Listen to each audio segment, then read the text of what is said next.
الله أكبر الله أكبر الله أكبر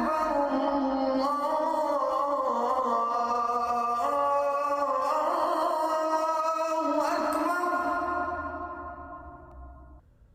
أشهد أن لا إله إلا الله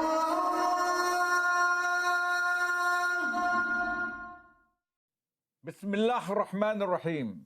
In the name of Allah, most gracious, most merciful. All praise due to Almighty Allah, and peace and blessing be upon His servant Muhammad, his family, his followers, upon your family and mine. Ladies and gentlemen, paradise. The last time we met, I talked about heaven. And I said that if a man and his wife both make it to heaven, she will not be forced to live with him in heaven unless she agrees to live with him as a wife in heaven. Brothers, be careful how you treat your wife. Life on earth, only be, Allah knows best, about 100 years. This past week, a friend of mine died at 102 and a half years old. He was an exception. He had his faculties all up to the week before he died, up to the day before he died, full faculties. Allah have mercy on him. And at 100 years of age, he was swimming in the ocean. 100 years of age. Mercy of Allah. What Allah wills, gets.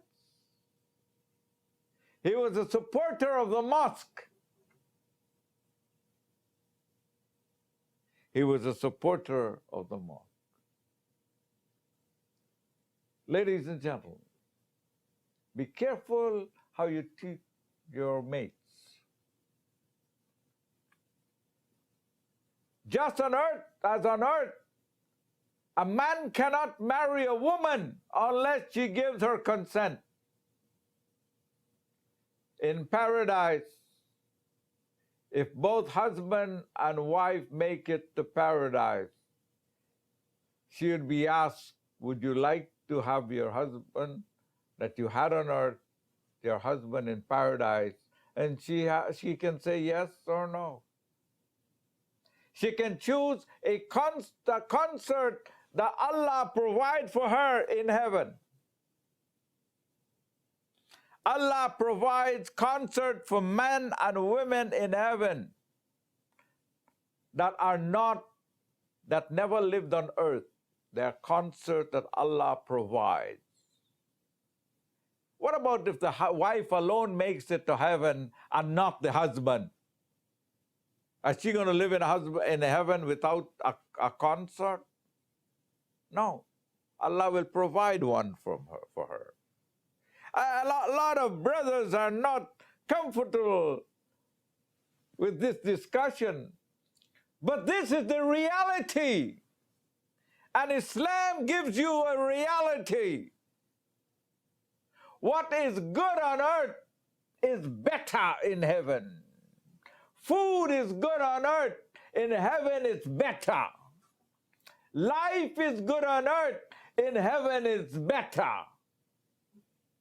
Intimacy with your mates is good on earth, in heaven it is far better. Satisfaction guaranteed. Islam tells you this. And while we're on the subject, let me say this. No suicide bomber that hurts innocent people will ever make it to heaven. much less to get 72 virgins. I don't know where they get this notion from. Suicide bombing is not consistent with the philosophy of Islam. Hurting innocent people is not consistent with the philosophy of Islam. Islam means peace. And may I say this, that the Muslim world has much to thank the government and the people of Canada that for the demonstration of the hospitality to the Muslim world, especially to the Syrians. Heaven and hell. Heaven. Heaven is a beautiful place. Really beautiful. And we must do whatever it takes to get to heaven. In heaven, all evil thoughts will be banished from our minds. We will not backbite nor slander. We will not tell lies. We will not have evil thoughts. We will have intimacy. Sex is good on earth. In heaven it is million times better. No lust, just desires without the lust part. Now this is healthy living. Intimacy with your mates without the lust is beautiful indeed. You enjoy the intimacy. And for this alone, it's worth living the whole life on earth just to get to heaven to enjoy that. Even if you live hundreds of years on earth, it's best to obey Allah just for that. Just to live one moment in heaven and enjoy the food, enjoy the body that you'll be given in heaven. The body will be different. The body will be beautiful. The body will have no defects, no illnesses. You don't need to go to see the doctor in heaven because you're 1,000 or 1,000,000 years old. The body does not decay nor the body deteriorate. You are young forever in heaven. What age would we be in heaven? Would we be a little child? Would we be an adult? Would we be an old person? What if we die when we are an old person and we live to be 100 years old? Like my friend the other day, 102 and a half. He died. Would he, if he makes it to heaven, would he be 102 and a half years old? How old would we be in heaven? We would be 33 years old in heaven. 33. The age the prophet Jesus was when he left this earth. Let me repeat that. If you and I make it to heaven, our age would be 33 years old. Whatever we were, however we look, when we're 33 years old, Allah will, subhanahu wa ta'ala, will take that and beautify it. You see, at 33 years old, you're in the prime. You're not in prime in 20 and 25. This is a mercy that Allah subhanahu wa ta'ala extend to the Prophet Jesus, peace be upon him. 33 years old, tall, will be giants. Giants. The people in hell would be giants. the people in hell would be humongous. Why would Allah give them huge bodies in hell? So that they feel the torment of hell. Allah subhanahu wa ta'ala will give us huge bodies in heaven, giants in heaven, so that we enjoy the beauty of heaven. We enjoy. Heaven is would be a wonderful place. No human being can fully describe to any one of us. I cannot describe to you how beautiful heaven will be. I can give you an idea, but even I or any human being can only give us an idea of what it will be. Enough to desire to obey Allah to get to heaven. Our human tongue, and some of us can paint the picture more beautiful than others. No matter how weak our tongue is, it's enough to give us an idea to get to heaven, to want to get to heaven, to do whatever it takes to get to heaven. Because heaven is forever. Billions and billions and billions of years. No sickness. No getting old. Tall and beautiful and handsome forever. No defect. Only enjoying the pleasures of paradise. Praising Allah. Praising Allah. And saying to other inhabitants of heaven, peace, peace. No rancor, no discord, no enmity, no malice, no nothing. We should try while we're living on earth to live 1 hour just peaceful. Say, oh Allah, help me to live this 1 hour as if I'm in heaven. I will not get angry. I will not tell a lie. I will not backbite, nor would I slander. I will praise thee and be nice to human beings. Let me try this for 1 hour. Then you try it for 2 hours. And if we do that, we will develop a hunger and thirst for paradise. And the people around us would enjoy the presence of a wonderful human being. Is it worth it? Yes, it is worth it. And we should strive to live like that. Imagine you're in paradise. No hatred. You say, oh Allah, empty my mind, my body and soul of hatred, of anger. I put peace. Put dhikr in my heart for you, O Allah, remembrance of you, O Allah. Peace to human beings, love to human beings, love for you, fear of you. Yes. For 1 hour. Then you do it for 2 hours. If every week we do it for 1 hour a week and say, oh Allah, help me to live as if I would live in paradise.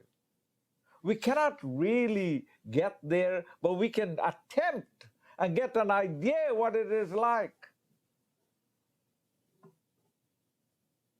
The change our perception of living will change our whole psyche. In paradise, every man will be given at least 2 wives. This is Islam. Let me explain to you something. This is an Islamic show, and what I say is the Islamic belief. I am not saying that every man should have 2 wives in Canada. This is against the law of Canada. Islam allows a man to have as much as 4 wives. But if you want 4 wives, you have to go and live in a country that allows you to have 4 wives. The law of Canada is to you have 1 wife. So those Muslims who are happy with 1 wife live in Canada. If you want 4 wives, go and live in a country that allows you to have 4 wives. As simple as that.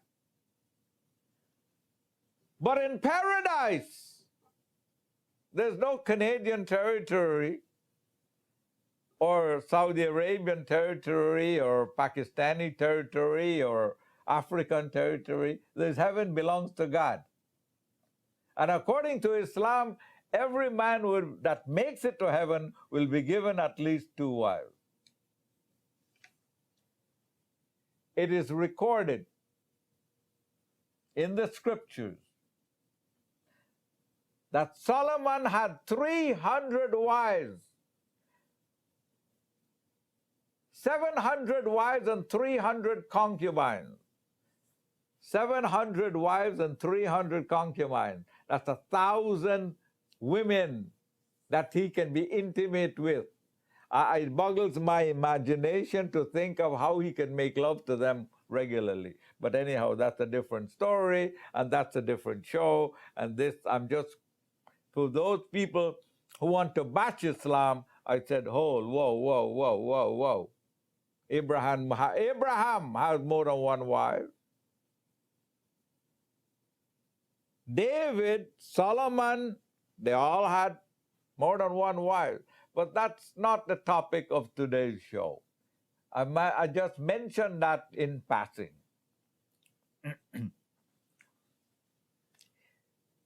You can be intimate with your mates in paradise, and the intimacy is beyond the pleasure that you can ever achieve on earth.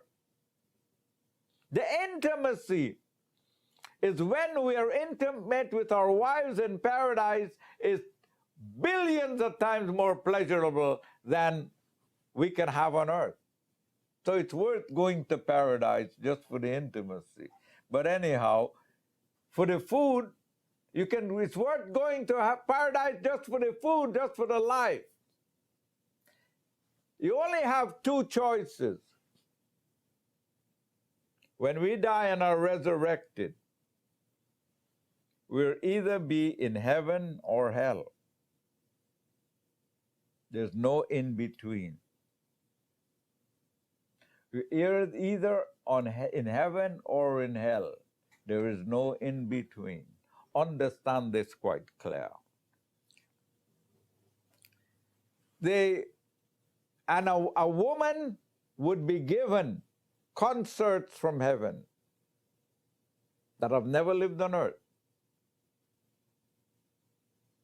that are specially prepared for the slaves of Allah that are women, and specially prepared for the slaves of Allah that are men. This is what Islam teaches. No jealousy. Nothing. Food in paradise, you eat and you don't go to the washroom. On the food we eat on earth, after a few meals, we go to the washroom. Because when the body is finished extracting the nutrient, the waste it discards in the form of urine and feces. The food in paradise is of a different nature. You eat it and it dissolves. No residue. There's no washroom in heaven. There is food in heaven. There's no washroom. The palaces, everybody will be living in mansions. And like I said last week, the inside of the walls of the mansion will be like the inside of an oyster shell.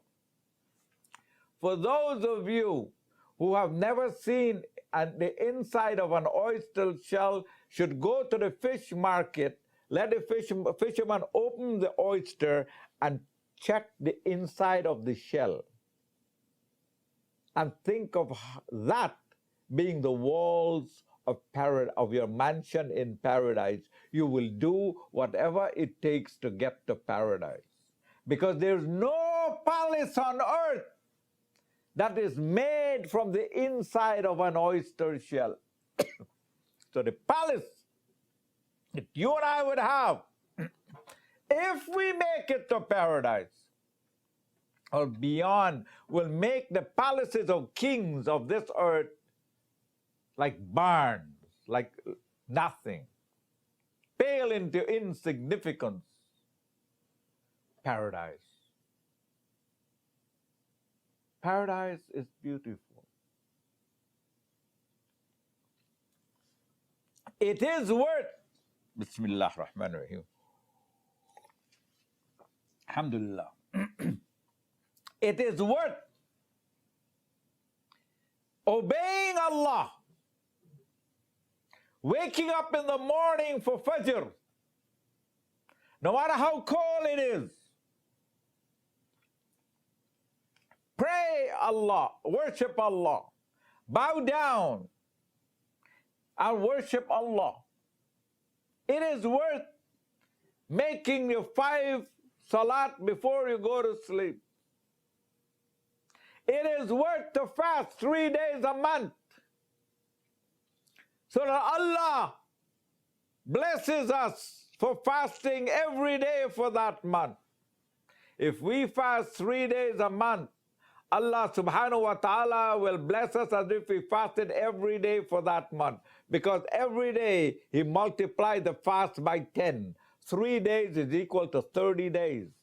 If we fast 3 days a month for the rest of our lives, Allah subhanahu wa ta'ala will bless us as if we fasted every day for the rest of our life. Imagine you and I stand before Allah subhanahu wa ta'ala on the day of judgment, and the scale has mountains of blessing because Allah subhanahu wa ta'ala bless us as if we fasted every day for the rest of our lives. It is worth it because paradise is worth it. Never sick, never grow old, always fresh, always healthy for billions and billions and billions of years. Allah knows, for eternity is forever. Never be rude to your parents. Never. Never be insultive to your mates, especially from third world countries or general. A lot of brothers are insultive to their wives. Think of losing paradise and think of hellfire, and you will never be rude to your mates again. Be nice to your children. Teach them Islam. For if you teach a child to make salat and make salat properly, every time that child makes salat, you get blessing. If you encourage your mates, sisters encourage their husbands, husbands encourage their wives to worship Allah, every time they worship Allah, you get blessing. We must do whatever it takes to get the scale on the right side heavy, so that through Allah's mercy, He gives us paradise. We cannot earn paradise, but we can get it. Heaven is beautiful, my friend. Read the hadith, read the Quran, find out, highlight what it says about heaven, what it says about hell. You have one life. Only one life, and when we die, it's over. We're not coming back. In Islam, we do not believe in reincarnation. You and I have never lived on this earth. And when we die, we will not come back ever. We will be buried, we'll rot in our graves, and on the day be resurrected when Allah wills. And we will be questioned of our lives on earth. And if the scale on the right hand is light and the scale on the left hand is heavy, we're hell-bound. If the scale on the right hand is heavy and the scale on the left hand is light, we're heaven-bound. And it's better to be heaven-bound than hell-bound. Ladies and gentlemen, inshallah, next time we'll continue the series, Heaven and Hell. We should know our final destination. Avoid hell at all costs and hunger and thirst for paradise. Ladies and gentlemen, I ask you at this time for your donations to keep this show on the air. $5 a month, $10 a month, whatever you can. They say the show is like no other. Allah knows best. But from your letters and your emails, the show is widely received. For it teaches Islam the way you don't hear in the mosques. And it teaches Quran and Sunnah. And no bhaji, no couscous. So, make dua for us all. And please make dua for Sheikh Didat and his family. And may Allah give him the highest Jannah. Make dua for your parents and your family. And we should all make dua for each other and each other's families. For if we want Allah to forgive us on the day of judgment, we must forgive each other now. You must forgive your parents, forgive your families. Assalamu alaikum wa rahmatullahi wa barakatuhu. Until we meet again, may you and I live in the mercy of Allah. Assalamu alaikum.